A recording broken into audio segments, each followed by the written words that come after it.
बच्चों नमस्कार। आज के इस वीडियो में तुलसीदास के लोक नायकत्व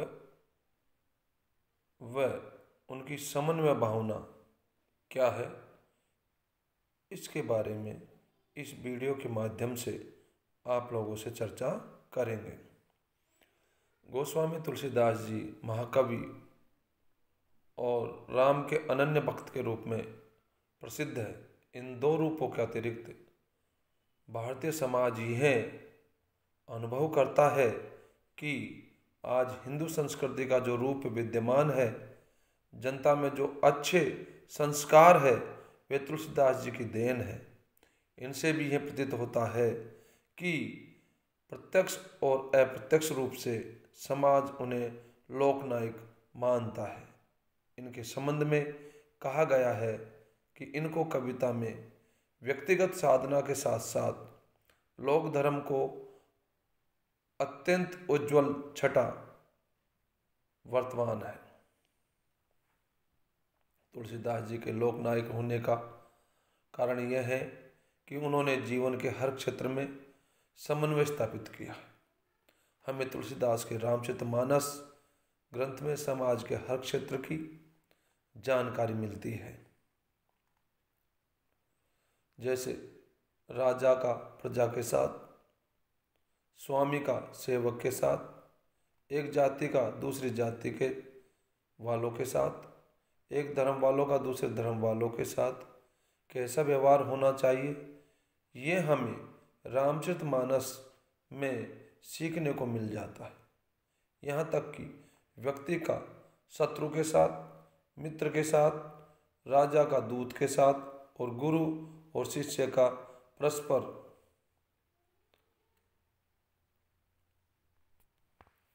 कैसा व्यवहार होना चाहिए, ऐसे कितने ही संबंधों को पूरी जानकारी रामचरितमानस में प्राप्त की जा सकती है। काव्य में भाव पक्ष और कला पक्ष में कैसा तालमेल हो, अपनी भाषा में दूसरी भाषाओं का समावेश कर भाषा की अभिव्यंजना शक्ति कैसे बढ़ाई जाए, किस प्रकार के वर्ण विषय के लिए कौन सी शैली अपनाई जाए, ये सब भी तुलसी के काव्य में जाना जा सकता है।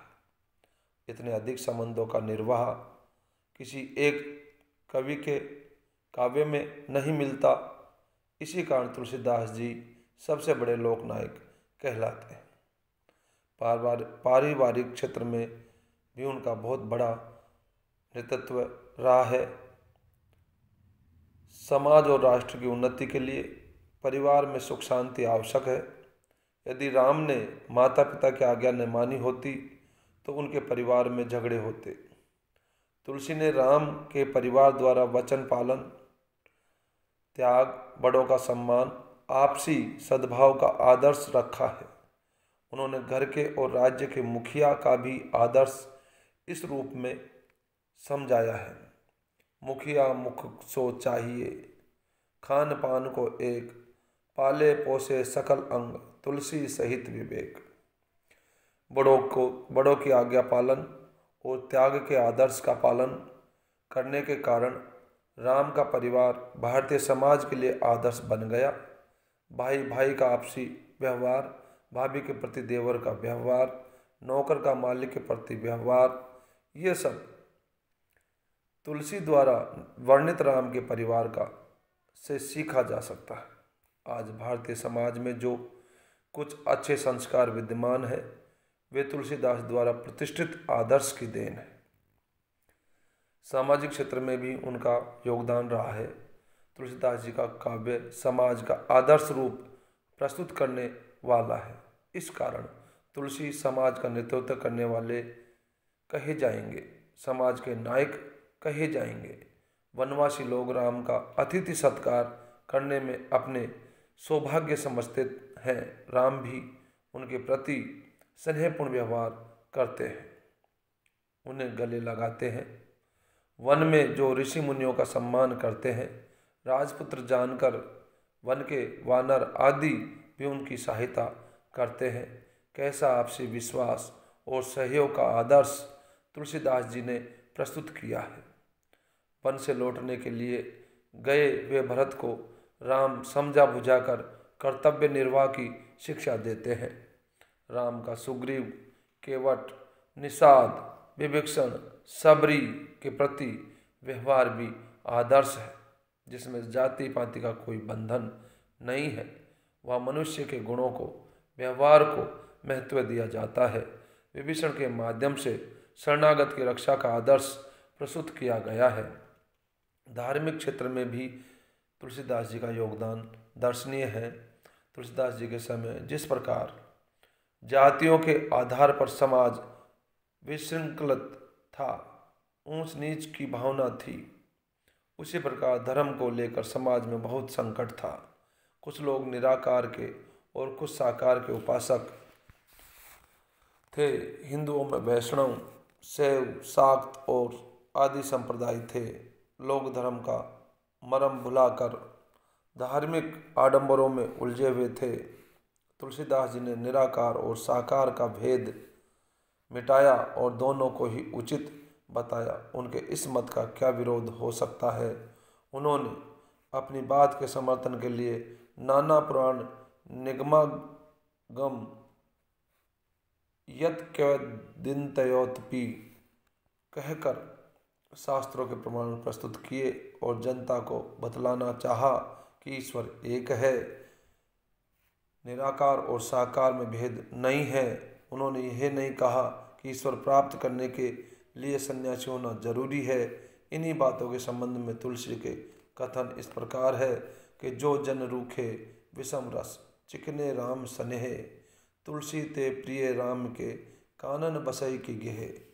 भक्ति को तुलसी ने सरल बताया और आज भक्ति का ही प्रचलन है। उन्होंने भक्ति का सरलतम रूप प्रस्तुत किया है और वह निर्गुण सगुण दोनों रूपों से संबंध रखने वाला है। इसी कारण निर्गुणोपासक और सगुणोपासक दोनों प्रकार के लोगों द्वारा ग्राह्य है। उन्होंने कहा है कि सारा विश्व ही राम का रूप है।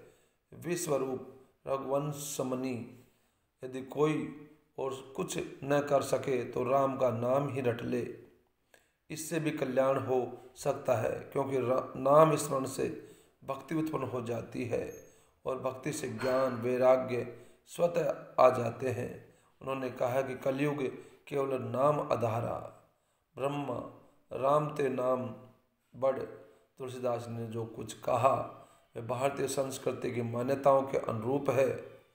उनकी भक्ति का स्वरूप श्रुति सम्मत हरि भक्ति पथ है। काव्य के क्षेत्र में भी उन्होंने नेतृत्व किया है। तुलसीदास जी ने काव्य के क्षेत्र में भी समन्वयात्मक दृष्टिकोण अपनाया है। उन्होंने अवधी और ब्रज भाषा में काव्य रचा है। रामचरितमानस अवधी भाषा में रचा गया महाकाव्य है और विनय पत्रिका तथा कवितावली ब्रज भाषा में रची गई है। इन्होंने महाकाव्य, खंड काव्य और मुक्तक काव्य रचा है। तुलसी ने अपनी भाषा में अवधी, ब्रज, संस्कृत में तो रचना की है, भाषा में अरबी, फारसी, बुंदेली, अपभ्रंश आदि भाषाओं के भी शब्द अपना लिए हैं। उन्होंने दोहा, दोहा चौपाई, बरवे, सोहर, कवित, सवैया, पद इन शैलियों का प्रयोग किया है। उन्होंने अपने काव्यों में राम, कृष्ण, शिव, गणेश, हनुमान, गंगा, यमुना, सरस्वती आदि की वंदना करके धार्मिक समन्वय किया है। उन्होंने भारतीय संस्कृति का सुंदर चित्रण किया है। इसी विशेषताओं को लक्ष्य कर शुक्ल जी ने कहा है कि भारतीय जनता का प्रतिनिधि कवि यदि किसी को कह सकते हैं तो तुलसीदास जी महानुभाव को ही कह सकते हैं। तुलसीदास जी के काव्य का अध्ययन करने पर स्पष्ट हो जाता है कि जीवन और काव्य के क्षेत्र में लोक का नेतृत्व किया है। वे समन्वयवादी थे और इसी आधार पर लोक का नेतृत्व कर सके। इसी कारण तुलसीदास जी महात्मा बुद्ध के बाद सबसे बड़े लोकनायक माने जाते हैं। राष्ट्रपिता महात्मा गांधी ने इसी कारण उनके राम का राज्य की कल्पना को अपना आदर्श बनाया था। तुलसीदास जी ने ज्ञान और भक्ति में भी समन्वय किया है। उस समय अद्वैतवादी विद्वान तत्व ज्ञान को ही ईश्वरीय उपासना का प्रमुख साधन मानते थे। दूसरी ओर विशुद्धाद्वैतवादी भक्ति पर बल देते थे। तुलसी ने अपने काव्य में ज्ञान और भक्ति का समन्वय स्थापित किया। उन्होंने स्पष्ट बतलाया कि ज्ञान और भक्ति में कोई भेद नहीं है। ज्ञान ही भक्ति नहीं कछु भेदा, उभय हरई भव संभव खेदा।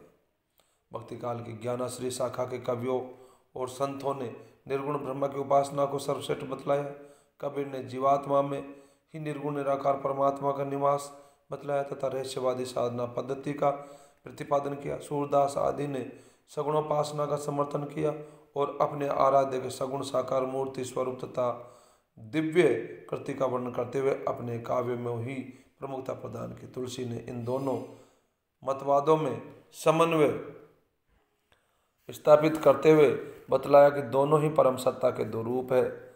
वस्तुतः दोनों में कोई भेद नहीं है। अगुणई सगुणई नहीं, अगुणई सगुणई दो ब्रह्म स्वरूपा, सगुणई अगुणई नहीं कछु भेदा। गृहस्थी और वैराग्य में भी उन्होंने समन्वय किया है। तुलसी ने उन व्यक्तियों को अच्छी तरह से देखा था, या तो अपनी पत्नी के मर जाने से या दिवालिया होने से सन्यासी हो गए थे। उनका साधु वेश पलायनवादी प्रवृत्ति का द्योतक और वैराग्य तामसिक था। तुलसी ऐसे वैराग्य के विरोधी थे। उन्होंने स्पष्ट लिखा है कि साधक चाहे घर में रहे या सघन वन में, उससे कोई अंतर नहीं पड़ता, परंतु विषय वासना से विमुक्ता आवश्यक है। शैव और वैष्णव में भी समन्वय किया है। शैव संप्रदाय के लोग शिव की उपासना पर बल देते थे। वैष्णव मतानुयायी विष्णु की भक्ति करते थे, परंतु तुलसी ने अपने काव्य में विष्णु के अवतार राम को शिव जी की भक्ति करते हुए कहलवाया है। शिव द्रोही मम दास कहावे, ते नर मोई सपनेव नहीं बहावे। ब्राह्मण और अब्राह्मण में भी समन्वय किया है। उस समय जातिगत भेदभाव चरम सीमा पर था। समाज में शूद्रों की दशा खराब थी और अछूत और अप्रश्य समझा जाता था। तुलसी ने निषाद राज को गुरु वशिष्ठ के गले लगते बताकर ब्राह्मण और शूद्र के भेद को निराधार बतलाया। राम द्वारा निषाद एवं सबरी के प्रति व्यक्त की गई वत्सलता भी जातीय भेदभाव का खंडन करती है। राजा और प्रजा में भी समन्वय। तुलसी के राम सबसे सच्चे प्रजा वत्सल्य थे। वे प्रजा की सुरक्षा का सदैव ध्यान रखते थे। प्रजा के कष्टों को दूर करना वे अपना कर्तव्य मानते थे। तुलसी ने स्पष्ट कहा है कि प्रजा को कष्ट मिलने पर राजा का नरक का भागी बनता है। जासु राजप्रिय प्रजा दुखारी, सो नृप अवश्य नरक अधिकारी। शील और सौंदर्य में भी उन्होंने समन्वय किया है।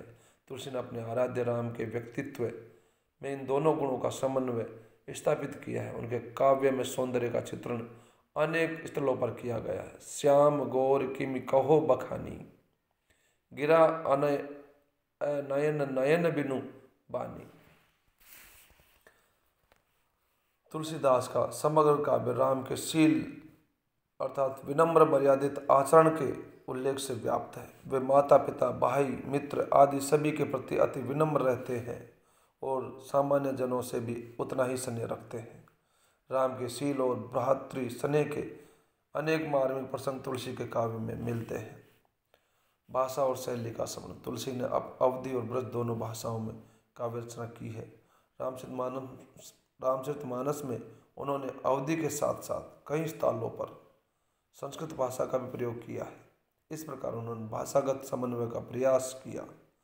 उस समय काव्य रचना की जितनी भी प्रचलित शैलियाँ थी, तुलसी ने उन सब का प्रयोग किया। उन्होंने चंद्रप्रदाय के छप्य, कबीर के दोहे, सूरदास और विद्यापति के पद, ईश्वरदास की दोहा चौपाई, रहीम के बरवे और मध्य भारत के मंगल गीतों की शैली अपनाकर सभी शैलियों में काव्य रचना की है। धन्यवाद।